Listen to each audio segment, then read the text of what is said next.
from the fact that we have some great speakers, both local and national, we've also got Jeremy Corbyn coming to speak to us in about 2 hours' time. So everyone's busy getting ready. We're ready, we are here, and we're waiting for everyone to gather, and we have an amazing atmosphere already. I'm here to support Jeremy Corbyn and the progressive views that and policies that he's putting across. This is a new politics.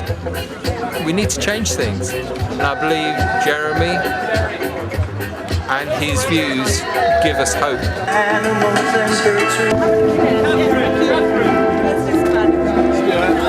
I went to one of his talks in Brighton and was just so inspired. I think the message that he's trying to portray and give to the wider community and Labour supporters is the one that everyone wants to hear, I think. I'm here because I support Jeremy Corbyn. This country needs change. That's why I'm here. I'll support him today, support him tomorrow. As long as the man's alive and his policies are the way they are, I'll support him. Jeremy represents an aspiration of millions of people for all the changes that have happened over the last 30 or so years, selling off the important industries, running down the National Health Service, the effective end of council housing and social services.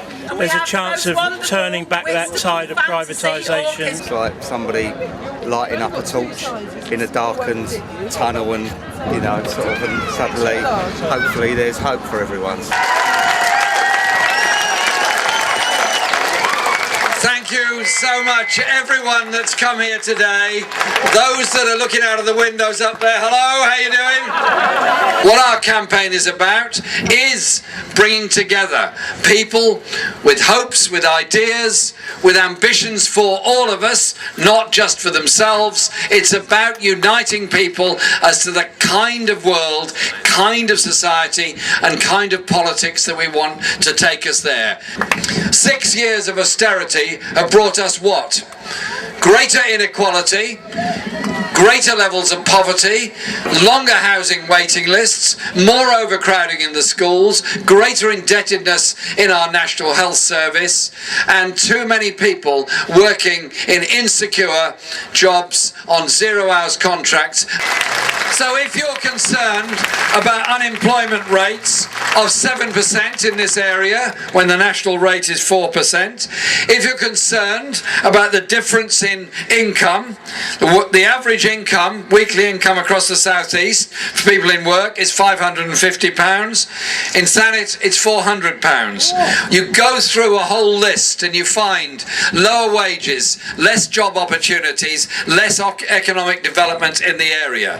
The solution isn't to blame somebody because they live in THANET and are doing their best and making the best of their lives and trying to make the community better. The way forward is to invest in a growing economy, invest in young people, invest in health, invest in opportunities. Is a society happy if a minority can afford to buy a Ferrari and a Maserati or a McLaren and drive slowly past those who are sleeping on the street because there's nowhere for them to live? Is that a comfortable society to be in?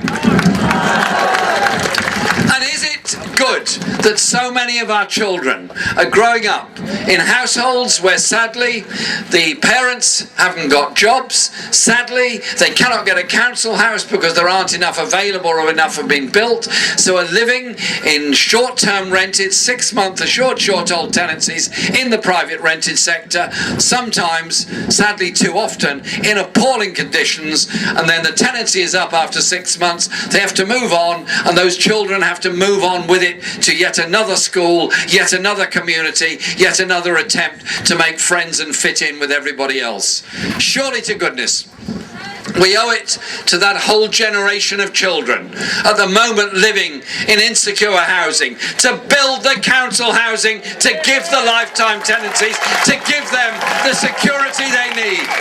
When you turn in on each other, when you start blaming the nearest migrant family or the nearest refugee family for the problems you're in, when you start blaming somebody because they speak a different language, have a different nationality than you, you set off a whole circle of division, of hatred, of abuse, of nastiness, and you see the hate crime. But when you unite a community together and say the problems of housing, the problems of education, the problems of health, the problems of work are because we live in a deeply unequal society. We cannot afford this level of inequality. We can afford to invest to end the inequality and tax appropriately to make sure it happens.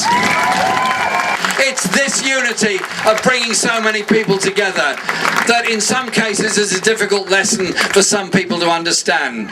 But once the genie is out of the bottle, once the determination of all of us together to bring about that better society, to ensure that those with disabilities are not poorer and discriminated against, those with difficulties from mental health are not discriminated against, those living in poverty can see some light at the end of the tunnel.